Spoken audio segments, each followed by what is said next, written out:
Hey everyone, John here from the Four Brewers Podcast, and I'm back with another beer. From Russian River. This is a beer that came out of the multi-pack for Pliny the Younger. This beer is called Funky Foeder. I don't have a lot of details on this beer. It's 7% alcohol by volume, and apparently it's aged in a foeder or fermented in a foeder. I don't know, and made with cherry. It's not often you see cherry beers. They're kind of a hard fruit to work with, or not a hard, but maybe difficult fruit to work with. They can be overpowering in beer. They can come off, a little too artificial sometimes, depending on what kind of cherries you use. Yeah, so I trust Russian River on this. I'm assuming this is a saison. They've made Funky Foeder in the past, and in the past, it's been listed as a saison in Beer Advocate. So let's just assume it's a saison. This is looking good. This has a very pale pink color, kind of orangish, pinkish color, I guess you could say.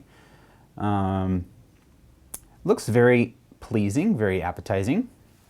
It's got a slightly pink off-white head. It's very, very slight. It just could be, yeah, it's very slightly off-white. Looks very nice though. Let's see what it smells like. Yeah, that smells like a funky saison with some kind of a Brett character going on. Very light on the cherry, which is perfect. I don't want a whole lot of cherry on the nose on this, and that's what I'm getting. This is coming off with the slightest amount of acidic burn on the nose. It kind of reminds me of a very well crafted beer from the brewery out of Placentia, or Brewery Teru.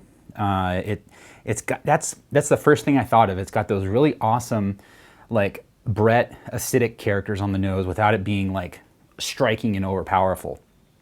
It smells excellent. A little bit of a kind of a hard candy character coming through too, like a now and later kind of thing. I can't really pick up a whole lot on the malt character, but the more I smell this, the more the cherry and that Brett come through, and they just work really, really well together. This, I think, is going to be a fantastic beer. And like I said, it's 7%. It's right in the sweet spot for a beer like this. I could go a little lighter on the alcohol, but I mean, yeah. So let's see what this tastes like. That's good. Nice and dry. Really crisp carbonation on there. Yeah, that finish is nice and dry. It's got kind of a crusty character, like a pie crust character that comes through really well.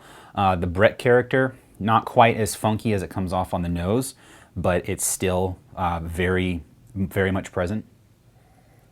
The way the cherry's working with the malts in this, I think, is very interesting. It's kind of giving me a cherry pie kind of vibe.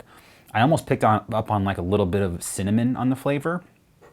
I don't think there's actually cinnamon there, but that's what I thought of when I tasted this. It kind of comes off like kind of a very dry cherry pie. It's not sweet, really. It's more of a perceived sweetness, I think, because you're tasting cherry, and so your brain thinks of cherry pie. But this is really, really good. This is a summer sipper all day long. This is like hot weather beer. Yeah, this is really good, man. Oh, bone dry.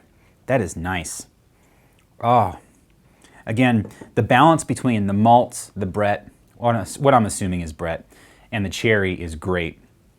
The acidity I got on the nose doesn't come through nearly as much on the flavor, which is a plus for me. The older I get, the less I want really acidic, sour beers. The balance between the Brett and the acidity and the cherry is perfect. I think they nailed this. It's not a maraschino cherry kind of flavor. You kind of get that on the aroma a little bit, but it's more of just a red cherry, really tasty quality cherry that, again, works very well with everything that's going on in this beer. So if you can get your hands on this, I know it's still for sale at the Brew Pub in Windsor. I don't know about Santa Rosa, but yeah, this is definitely worth checking out. This is a special beer. So thanks for watching this video. We'll see you next time.